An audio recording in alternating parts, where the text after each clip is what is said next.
What's going on, spicy gang? And I hope to see your name in my subscribers list, because at 5,000 subscribers I would give out 8 Amazon gift cards of $25 each as a giveaway. So go ahead, subscribe and like this video. Also, let me know in the comments if you subscribe so I can show you some love. Congratulations Flor de Amapolita for the comment of the day.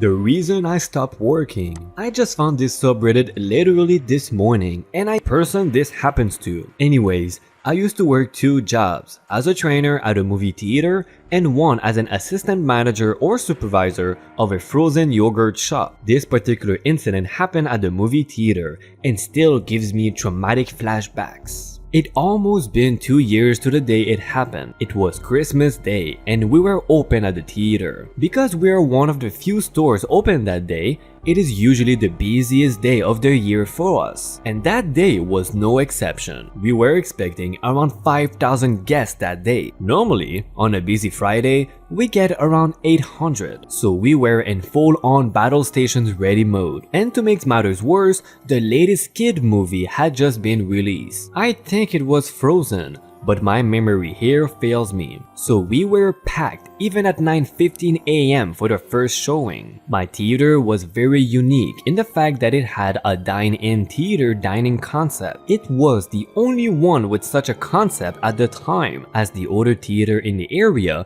with such a concept was still being remodeled at the time with the new decor and equipment needed. This meant our theater was very popular with tourists and people wanting a unique experience. I will say that 90% of the people who visit the theater are reasonable and pleasant, and then you get the remaining 10%. That day, I was scheduled to work from open to before close because we were so understaffed and I was head of the lower grade staff. So I had already been working from 8:30 in the morning helping open, and we were so busy I didn't get my lunch break until 4. When my first shift was over, the next shift started at 5. So I had an hour to eat lunch. What I did every day was order the same thing from the dining menu at the bar, fettuccine alfredo. It was always the best and was a really big portion, so it was perfect for a quick working lunch. The bartender knew me by name because I visited her to order lunch every day. Even though I technically did not work on the dining side, the two sides had different management teams and staff, so we did not really communicate with each other unless absolutely necessary. So we chatted while the food was being prepared, and after about 15 minutes it came out and I went to pick it up and told the bartender to give my thanks to the chef as usual. And that's when it happened. I went to open the door leading to the stairwell that led to the break room upstairs when I felt a sharp jab from behind. Keep in mind,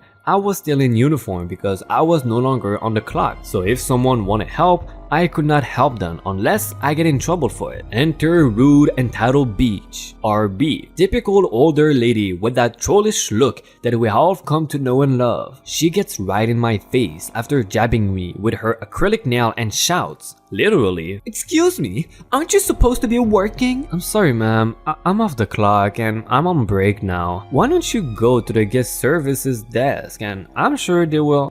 "No, you will not make me wait in line. I want you to help me now. You're just a lazy, ignorant, racist slur who leashes off welfare and works at a dead-end job because he can get to no education." "I love your grammar, you beesh." "Ma'am, please calm down. I already told you I'm on break. I've worked since we opened and I've been on my feet for almost 8 hours." "I don't care. You would serve me, you racist slur." I am still trying to be polite. "Again, ma'am, I'm sure guest services will..." At this point, she turns quickly and walks away, and I assume it is done. Now at this point, one of my coworkers had walked over and asked me something about letting a manager know about something when I got back from break, and thanked me for working with him earlier to fix one of her drink machines. It took about 5 minutes and it was a pleasant conversation. That's when everything changed. Enter the rude beach husband. The best way to describe him was as if Arnold Schwarzenegger had taken too much human growth hormone. This dude was massive and easily towered over me. I should have known he was going to be troubled instantly, and I tried to hightail through the door up to the safety of the break room.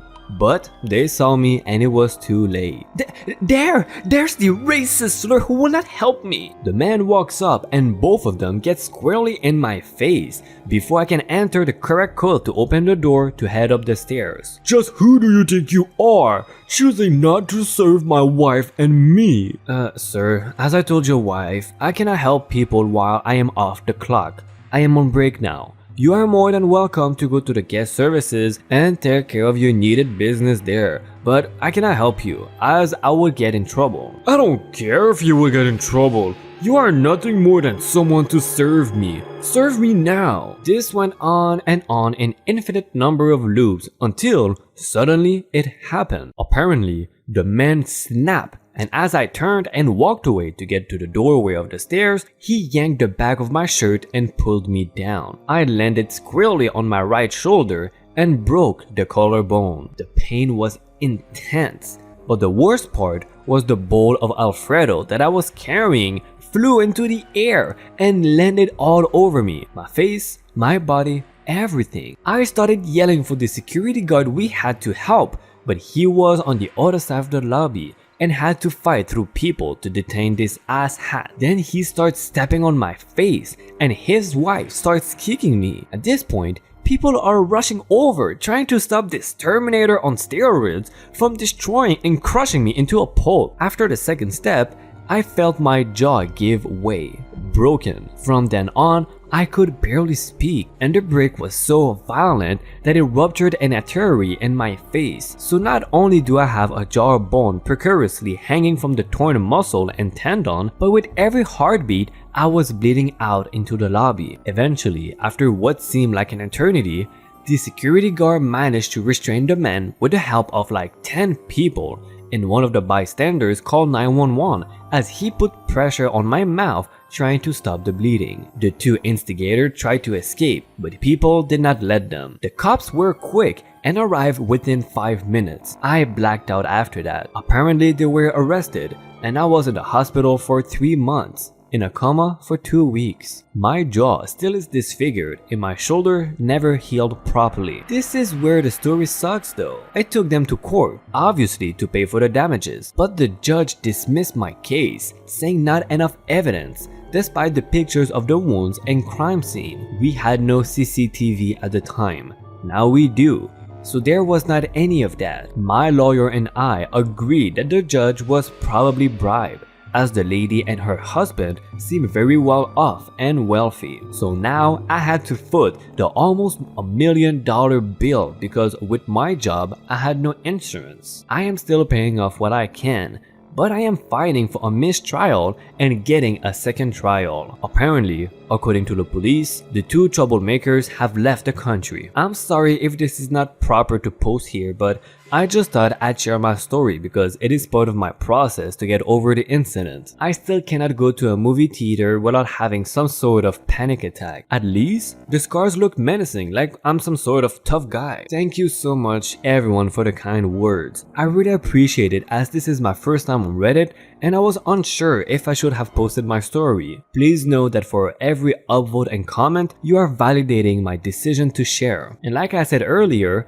this is very much an active legal process, so it is not quite closed yet. More than likely, if the system works as intended, I would get my well-deserved compensation and damages. To all of you accusing me of a false story, I am fine with your arguments. Some of them are actually pretty reasonable and well presented, and I will calm them. I love to help people understand what happened to me and to clear some of the misconceptions about me. It is the death threats that a few users have submitted via DM that are bothering me. Even if I lied and this is all a hoax, what gives you the right to threaten my life? You do realize in most places that's a major offense, punishable by law. And for God's sake, it is the holidays. Don't you people have better things to do than threaten me? Seriously, if all you have to do is debunk stories you think are false and accuse people of being frauds and threaten their life, I have sympathy for you for how rough your life must be. After all, it is not like you were the one who was assaulted and beaten, and it's not like it applies to you. You can always downvote a story and move on. The death threats are a step too far. I will say though that most of you all have been very nice and kind,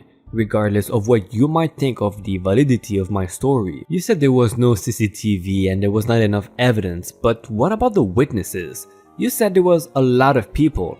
You will tell me that the police officer did not take testimony from anyone that was around? And what about the police officer themselves? They saw something, right? They must have heard people say that these two heard you. And it's hard to believe. Why would you break your own jaw and collarbone? But let me say this, if I assume the story is true and the system is failing you, they can go screw themselves. And I hope you work it out. I'm sorry, man. Yeah, well, Merry Christmas to you too, but I don't work here, lady. Early this morning, around 8 AM, I headed off to the local big box store to pick up some stuff for our traditional Christmas Eve chili. I wanted to get things done early, so I did not have to fight everyone through the checkout, and because I want to cook this chili for at least 6 hours in the slow cooker. Now I am wearing ripped jeans, slide-on shoes, decorated with poop emojis, a grey hoodie, and an obnoxious pair of huge headphones that are teal and orange and block out all noise near me. I obviously don't look like I work here. On top of all that,